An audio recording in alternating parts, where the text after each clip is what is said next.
श्रीराम जन्मभूमी न्यास अयोध्या यांच्यातर्फे दिनांक 22 जानेवारी 2024 रोजी अयोध्या येथे आयोजित श्रीरामलल्ला मूर्ती प्रतिष्ठापना कार्यक्रमाचे जनतेला अक्षतारूपी निमंत्रण देण्यासाठी संपूर्ण भारत देशात अक्षता कलश वितरित करण्यात आला। त्यातील एका मंगल कलशाची भव्य शोभायात्रा माणसांगवीत मंगलमय वातावरणात पार पडली। दिनांक 22 जानेवारीला अयोध्या येथे होणाऱ्या सोहळ्याचं आमंत्रण भारतवासियांना देण्यासाठी दिनांक 1 जानेवारी ते 15 जानेवारी 2024 दरम्यान देशभरातील गावागावात हे अक्षता कलश नेण्यात येऊन निमंत्रण दिलं जाणार आहे। अयोध्येतील नवनिर्मित श्रीराम मंदिरात श्रीराम लल्ला मूर्ती प्राणप्रतिष्ठा सोहळा म्हणजे संपूर्ण राज्यातील जनतेसाठी आनंदाचा अविस्मरणीय सोहळा आहे। गेल्या 500 वर्षांपासून ज्या क्षणाची आपण वाट पाहत होतो तो क्षण समीप आला असून या सोहळ्यात प्रत्येक गावापाड्यातील आम जनतेने सहभागी व्हावं असं आवाहन करण्यात आले।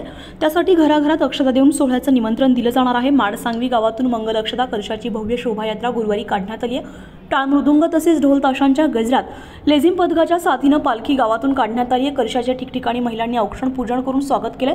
चौकात सडा समार्जन करून भव्य रांगोळ्या साकारण्यात आल्या होत्या। पंचारतीने प्रभू रामचंद्रांच्या प्रतिमेचं पूजन करण्यात आले। फटाक्यांची आतिषबाजी फुलांची उधळण यावेळी करण्यात आली आहे। प्रभू श्रीरामचंद्रांच्या जयघोषात हा अक्षता कलश पुढे मार्गस्थ करण्यात आलाय। शोभायात्रेत भालचंद्र गोडसे, किशोर पेखळे, अनिल पेखळे, अरुण खरात, संदीप गोडसे, विशाल बर्वे, संतोष पेखळे, अक्षय शिंदे, शिवा गोडसे, गणेश भांबारे, ललित पेखळे, ज्ञानेश्वर पेखळे, विलास पेखळे, गोपाळ बर्वे, शरद पेखळे, रामदास पेखळे, प्रेम लोखंडे, अनिकेत उगले, संतोष सोळसे, मुरली दिदमे, गोकुळ भावले, वाघमारे, अरुण बिडवे आदींसह असंख्य ग्रामस्थ सहभागी झाले होते।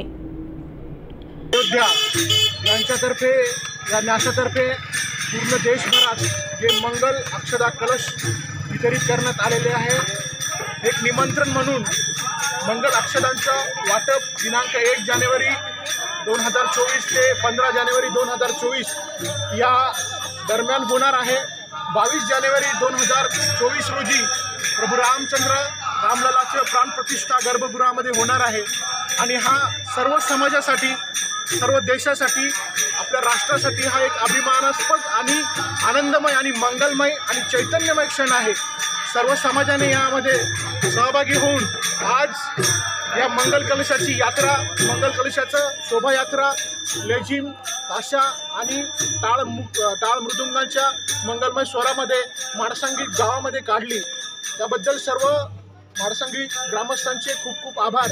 आणि दिनांक 22 जानेवारी 2024 रोजी हा सोहळा आपण पुन्हा एकदा मंगलमयरित्या साजरा करू यातर्फे मी सर्व न्यासतर्फे आणि सर्व समाजातर्फे सगळ्यांना नागरिकांना द हिंद न्यूजसाठी प्रमोद रहाणे,